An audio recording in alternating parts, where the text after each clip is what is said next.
Sa couleur, c'est le vert, son mojo, le mélange, son quartier, c'est plein palais. Barbiche et verbe haut, ce rappeur s'appelle Joe. Joe de Plimp, bonjour, merci de nous accueillir chez vous. Mais salut, grand plaisir. La semaine dernière, vous étiez où? On était à Abidjan, en Côte d'Ivoire, c'était grandiose. On a été là-bas pour 2 concerts, dont le festival hip-hop Enjaillement. C'est l'artiste Nash qui m'a invité là-bas. C'était superbe ambiance, un grand partage avec les Ivoiriens, avec le public. Franchement, c'était magique. C'est le freestyle Joe de Plimp, en live de Côte d'Ivoire, ma gueule, hey. Je passe de 5 à 35 degrés, Genève, Abidjan, de plein palais jusqu'à Angré. Ouais, ici au moins les gens ont le sourire malgré les difficultés, on rigole tant qu'on peut se nourrir. Dans les concerts l'année dernière, vous avez collaboré avec des chansigneuses. Ouais. Est-ce que c'est parce que justement le mélange, le partage est très important pour vous et que vous vouliez partager avec un public plus élargi et plus grand, ou il y a d'autres significations? Alors c'est surtout que j'ai eu de la chance d'être sélectionné en fait au Montreux Jazz. Ils choisissent un groupe par année qui est traduit en chansigne.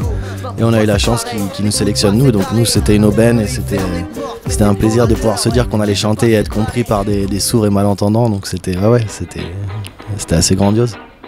Et quel est votre lien avec la Côte d'Ivoire? Parce que vous en parlez quand même beaucoup dans vos chansons. Oui, alors le lien il vient de ma moitié en fait qui est née là-bas. Oh baby! Vous pouvez nous en dire un peu plus? Ça c'est personnel ça, tout ça. Non c'est ma chérie, je suis avec elle depuis 3 ans et demi et depuis un petit moment je lui ai demandé qu'elle me soutienne au niveau un peu de la logistique, de la communication, du booking et tout ça, et donc voilà, c'est un soutien énorme qu'elle m'apporte et j'ai beaucoup de chance de l'avoir à mes côtés pour ça aussi. Et que représente le rouge de votre dernier album? C'est pour on a voulu contraster l'euphorie et la crise d'angoisse, faire une partie du visage sans rien et une autre partie rouge qui peut connoter la douleur, le sang, le mal et donc l'angoisse aussi. Le mal c'est la douleur que l'être humain se procure, le mal que se fait l'être humain entre eux et ce qu'on voit dans tout ce qui est moche dans ce monde. Je passe d'euphorie à crise d'angoisse. Maintenant les trucs qui me monopolisent l'esprit, je m'en passe. J'évite d'écrire dans le bal, j'aiguise mes rimes en marche. Une société qui tolère pas qu'il y ait de la déprime en toi.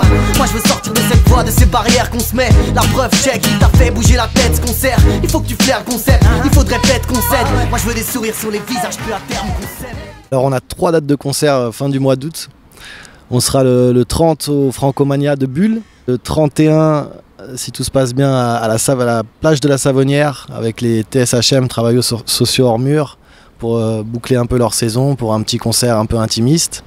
Et on sera le 1er septembre à Geisendorf, fête de quartier, sûrement aux alentours de 20h, pour vous enjailler, pour partager des bons moments, des bonnes vibes.